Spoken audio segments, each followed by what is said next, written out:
দেশে বিদেশে অনলাইনে সংযুক্ত সেনা, নৌ ও বিমান বাহিনীর সকল অফিসার্স, জেসিও এবং সকল পর্যায়ের সদস্যবৃন্দ, আসসালামু আলাইকুম।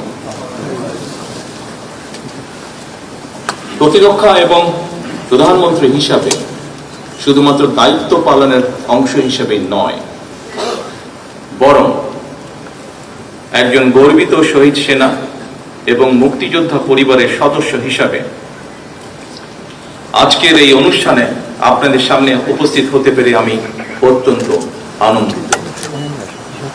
আজকের এই ধরনের অনুষ্ঠান এবং এই প্রতিবেশ আমার কাছে নতুন নয়, বরং এই ধরনের অনুষ্ঠান দেখতে দেখতেই আমি বড় হয়ে উঠেছি।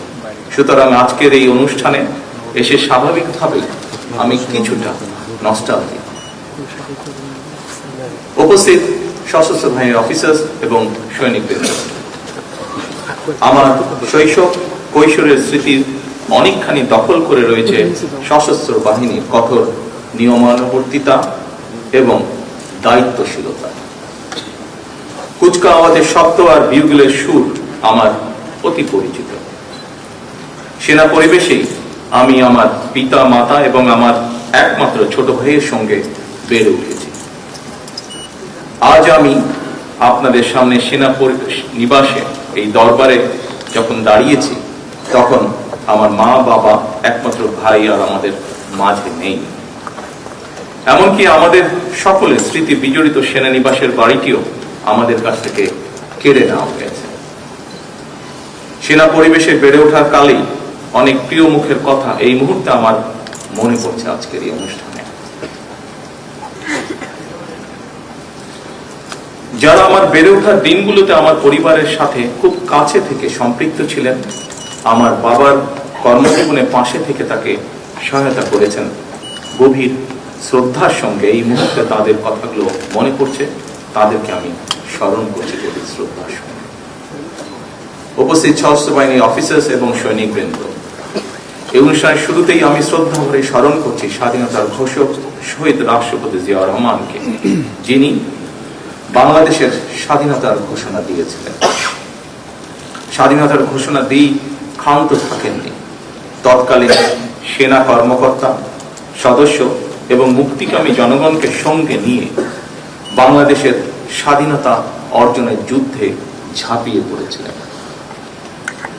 স্বাধীনতা এবং মুক্তিযুদ্ধের স্মৃতি নিয়ে শহীদ প্রেসিডেন্ট জিয়াউর রহমানের নিজের লেখা একটি প্রবন্ধ রয়েছে, একটি জাতির জন্ম শীর্ষক এই নিবন্ধে স্বাধীনতা এবং মুক্তিযুদ্ধের প্রেক্ষাপট এবং এর সূচনা লগ্ন, মুক্তিযুদ্ধে মেজর জিয়াউর রহমান এবং সেনাবাহিনীর ভূমিকা সুস্পষ্টভাবে বর্ণিত রয়েছে এই নিবন্ধে।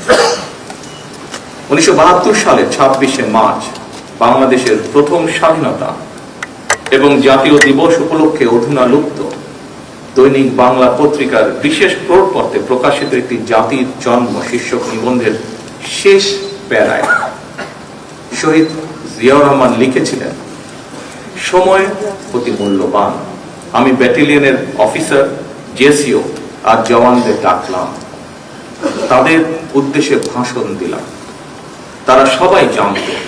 আমি সংক্ষেপে সব বললাম এবং তাদের নির্দেশ দিলাম সশস্ত্র সংগ্রামে অবতীর্ণ হতে। তারা সর্বসম্মতিক্রমে হৃষ্টচিত্তে এই আদেশ মেনে নিল। আমি তাদের একটা সামরিক পরিকল্পনা দিলাম। তখন রাত 2:15, 26শে মার্চ 1971 সাল। রক্তের আখরে বাঙালির হৃদয় লেখা একটি দিন।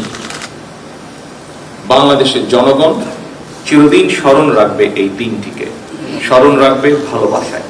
এই দিনটিকে তারা কোনোদিন ভুলবে না, কোনো দিন না। স্বাধীনতার ঘোষকের লেখা একটি জাতির জন্ম নিমন্ত্রণটি আবারও 1974 সালের তৎকালীন সাপ্তাহিক বিচিত্রায় হুবহু প্রকাশিত হয়েছিল। রক্তাঙ্গনের চাক্ষু স্মৃতি নিয়ে শহীদ জিয়ার লেখা নিবন্ধটি যখন প্রকাশিত হয়েছিল, সেই সময়টিতে প্রায় সকল মুক্তিযোদ্ধারাই ছিলেন জীবিত বা বর্তমান এবং তারা ছিলেন সেই সময় সাক্ষী। আমি মনে করি স্বাধীনতার ঘোষকের লেখা একটি জাতির জন্ম আমাদের স্বাধীনতা এবং মুক্তিযুদ্ধের ইতিহাসে এক অনন্য দলিল। উপস্থিত অফিসার্স এবং সৈনিক বৃন্দ, সামরিক, আধা সামরিক এবং বেসামরিক জনগণ, আমরা সবাই মিলে যুদ্ধ করে বাংলাদেশের স্বাধীনতা অর্জন করেছিলাম। আমি এই অনুষ্ঠানে আমাদের মহান মুক্তিযুদ্ধের বীর শহীদদের স্মরণ করছি, যাদের অসীম আত্মত্যাগে আমাদের স্বাধীন এবং সার্বভৌম আজকের এই বাংলাদেশ। দেশের স্বাধীনতা অর্জনের পরও বিভিন্ন সময় দেশের স্বার্থ বিরোধী তৎপরতা মোকাবেলা কিংবা বিদেশের মাটিতে দেশ এবং দেশের সশস্ত্র বাহিনীর গৌরব এবং মর্যাদা সমুন্নত রাখতে গিয়ে সশস্ত্র বাহিনীর যারা জীবন দিয়েছেন, যার মধ্যে পার্বত্য চট্টগ্রামে 217 জন এবং জাতিসংঘ শান্তিরক্ষা মিশনে গিয়ে এ পর্যন্ত 151 জন জীবন উৎসর্গ করেছেন, অনেকে হয়েছেন আহত। আমি তাদের আত্মদানকে কৃতজ্ঞতার সঙ্গে শ্রদ্ধা ভরে স্মরণ করছি। সশস্ত্র বাহিনীর উপস্থিত অফিসার্স এবং সৈনিকবৃন্দ, সশস্ত্র বাহিনী কেবল যুদ্ধকালীন প্রয়োজনে একটি অবশ্যম্ভাবী শক্তি নয়, বরং দেশের স্বাধীনতা সার্বভৌমত্ব রক্ষার অতন্দ্র প্রহরী হিসাবে ভূমিকা রাখার পাশাপাশি যে কোনো প্রাকৃতিক দুর্যোগ মোকাবেলা এবং রাষ্ট্রীয় সীমানার বাইরে জাতিসংঘ শান্তিরক্ষা মিশনের সদস্য হয়ে মুক্তিযুদ্ধ বিধ্বস্ত দেশের শান্তি প্রতিষ্ঠায় বাংলাদেশের সশস্ত্র বাহিনীর ভূমিকা বিশ্ব স্বীকৃত। 1971 সালে দেশের স্বাধীনতা অর্জনের যুদ্ধ, 1975 সালে 7ই নভেম্বরের সিপাহী জনতার ঐতিহাসিক বিপ্লব কিংবা 90-এর স্বৈরাচার বিরোধী আন্দোলনে সশস্ত্র বাহিনীর ভূমিকা দেশের স্বাধীনতা প্রিয় জনগণের কাছে ছিল অনুপ্রেরণার উৎস। 2009 সালে বিডিআর পিলখানায় পরিকল্পিত সেনা হত্যাযজ্ঞ চালিয়ে সেনাবাহিনীকে দুর্বল করে দেওয়া হয়েছিল। এরপর দীর্ঘ 1.5 দশকের শাসন শোষণের সময় দেশের সশস্ত্র বাহিনীকে বিতর্কিত করার অপচেষ্টাও চালানো হয়। 2024 সালে দেশ এবং জনগণের স্বাধীনতা রক্ষার যুদ্ধে সশস্ত্র বাহিনীর ভূমিকা দেশের স্বাধীনতা প্রিয় জনগণকে আশান্বিত করেছে। 2024 সালের 5ই আগস্ট পরবর্তী অস্থির সময় এবং দৃশ্যমান প্রশাসনিক অচলাবস্থাতেও সশস্ত্র বাহিনী অসাধারণ ভূমিকা পালন করেছে। এমনকি অন্তর্বর্তীকালীন সরকারের পুরো সময়টিতে আইন শৃঙ্খলা রক্ষা থেকে শুরু করে দেশের শিল্প অঞ্চল, নগর বন্দর এবং স্থবির হয়ে পড়া অর্থনৈতিক চাকা সচল রাখার ক্ষেত্রেও সশস্ত্র বাহিনীর ভূমিকা ছিল ইতিবাচক। গত 12ই ফেব্রুয়ারি মাসে অনুষ্ঠিত অবাধ, নিরপেক্ষ এবং গ্রহণযোগ্য নির্বাচন সম্পন্ন করার ক্ষেত্রে অন্তর্বর্তীকালীন সরকারের প্রতি সশস্ত্র বাহিনীর সহায়তা ছিল দেশ ও জনগণ এবং গণতান্ত্রিক বিধিবিধানের প্রতি সশস্ত্র বাহিনীর আস্থা ও বিশ্বাসেরই প্রতিফলন।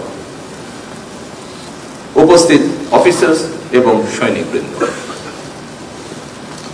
দীর্ঘ 18 বছর পর গত 26শে মার্চ নির্বাচন পরবর্তী গণতান্ত্রিক বাংলাদেশের 55তম স্বাধীনতা এবং জাতীয় দিবসে সাড়ম্বরে অনুষ্ঠিত হল রাষ্ট্রীয় কুচকাওয়াজ।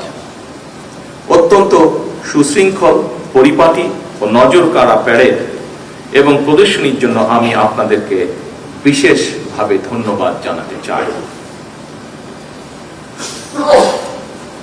শৃঙ্খলা ও পেশাদারিত্বের এই অনন্য বহিঃপ্রকাশ কেবল সশস্ত্র বাহিনীর গৌরবে বৃদ্ধি করেনি, বরং দেশবাসীর সামনে দেশপ্রেমে উজ্জীবিত সুসংগঠিত সশস্ত্র বাহিনীর সাহসী প্রতিচ্ছবি তুলে ধরেছে, যা দেশবাসীকে করেছে গর্বিত।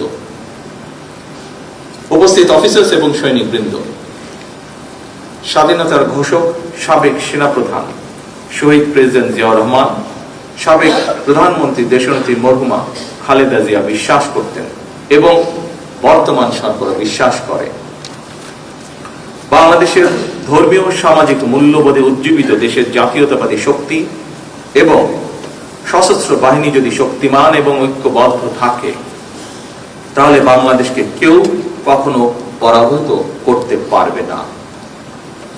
সশস্ত্র বাহিনীর আধুনিকায়নে স্বাধীনতার ঘোষক শহীদ রাষ্ট্রপতি জিয়াউর রহমান কিংবা সাবেক প্রধানমন্ত্রী ভূমিকা, দেশনেত্রী খালেদা জিয়ার ভূমিকা এবং গৃহীত পদক্ষেপ সম্পর্কে আপনারা সবাই কম বেশি অবগত আছেন।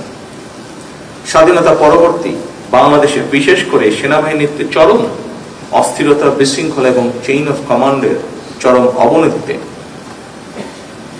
সাবেক সেনাপ্রধান শহীদ জিয়াউর রহমানের দৃঢ় নেতৃত্বে সশস্ত্র বাহিনীকে পুনর্গঠিত করা হয়।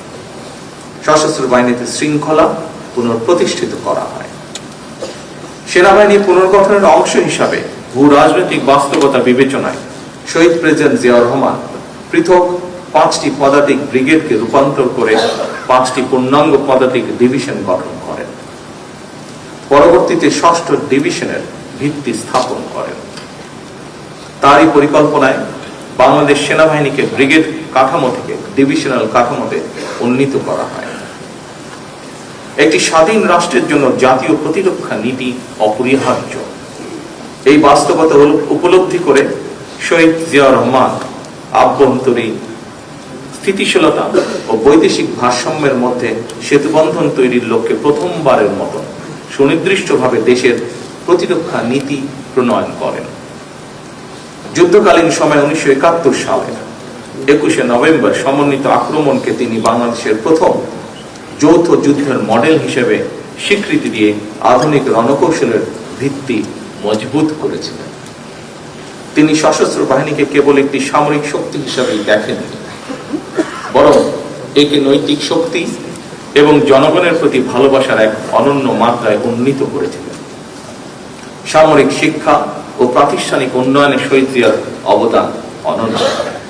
তারই হাত ধরে 1977 সালে প্রতিষ্ঠিত হয় defence service command and staff college. এছাড়া উন্নত সামরিক প্রশিক্ষণের জন্য স্কুল অফ ইনফেন্ট্রি অ্যান্ড ট্যাকটিক্সকে সিলেটে স্থানান্তর এবং আধুনিকায়ন করা হয়। পাশাপাশি তিনি প্রতিরক্ষা শিল্পের বিকাশ এবং গোয়েন্দা কাঠামোর পুনর্গঠন করেন। নৌবাহিনী সক্ষমতা বৃদ্ধির জন্য তিনি 1978 সালে যুক্তরাজ্য হতে অ্যান্টি এয়ারক্রাফট সক্ষমতা সম্পন্ন ফ্রিগেট বাংলাদেশ নৌবাহিনী জাহাজ আলী হায়দার এবং 1980 সালে 4টি পেট্রোল ক্রাফট অন্তর্ভুক্ত করেন। আন্তর্জাতিক অঙ্গনেও তার দূরদর্শী পদক্ষেপের ফলে 1981 সালে কুয়েতে প্রথম বৈদেশিক মিশনের মাধ্যমে আন্তর্জাতিক অঙ্গনে বাংলাদেশ সশস্ত্র বাহিনীর কার্যক্রমের সূচনা ঘটে, যা আজ বিশ্বব্যাপী স্বীকৃত। শহীদ রাষ্ট্রপতি জিয়াউর রহমান উপলব্ধি করেছিলেন যে একটি ছোট অর্থনীতি এবং সীমিত সামরিক সম্পদের রাষ্ট্র হিসেবে বাংলাদেশ কেবল প্রচলিত সামরিক শক্তির উপর নির্ভর করে টিকে থাকতে পারবে না। তাই তিনি প্রতিরক্ষা প্রস্তুতির অংশ হিসেবে টোটাল পিপলস ওয়ার বা সর্বাত্মক গণযুদ্ধের ধারণা সামনে আনেন, যার মূল দর্শন ছিল রাষ্ট্রের প্রতিরক্ষা কেবল সশস্ত্র বাহিনীর দায়িত্ব নয়, বরং এটি গোটা জাতির সম্মিলিত দায়। তার এই দর্শন 3টি ভিত্তির উপর প্রতিষ্ঠিত: জনগণের সচেতনতা ও অংশগ্রহণ, একটি পেশাদার ও দক্ষ সশস্ত্র বাহিনী এবং একটি স্বনির্ভর প্রতিরক্ষা শিল্প। তিনি কেবল একটি সামরিক বাহিনী গড়ে তোলেননি, বরং একটি আত্মমর্যাদাশীল, শক্তিশালী এবং গণমুখী রাষ্ট্রের ভিত্তি স্থাপন করেছিলেন। উপস্থিত অফিসার্স এবং সৈনিকবৃন্দ, সশস্ত্র বাহিনীর আধুনিকরণে শহীদ জিয়া অনুসৃত নীতি পদ্ধতি খালেদা জিয়ার সরকারও অব্যাহত রেখেছিলেন। বেগম খালেদা জিয়ার নেতৃত্বে বিএনপি সরকার 1991 সাল থেকে 1996 সাল এবং 2001 সাল থেকে 2006 সময়কালে আমাদের সশস্ত্র বাহিনীর শক্তি, দক্ষতা এবং সক্ষমতা বৃদ্ধির জন্য গ্রহণ করা হয় নানামুখী পদক্ষেপ। 1991 সালে বিএনপি সরকার দায়িত্ব নেবার পর আর্ম ফোর্সেস ডিভিশন পুনর্গঠন করে তিন বাহিনীর মধ্যে সমন্বিত ভূমিকার পথ প্রশস্ত করা হয়। এই সময় সেনাবাহিনীর সক্ষমতা বৃদ্ধিতে 21টি ট্যাঙ্ক,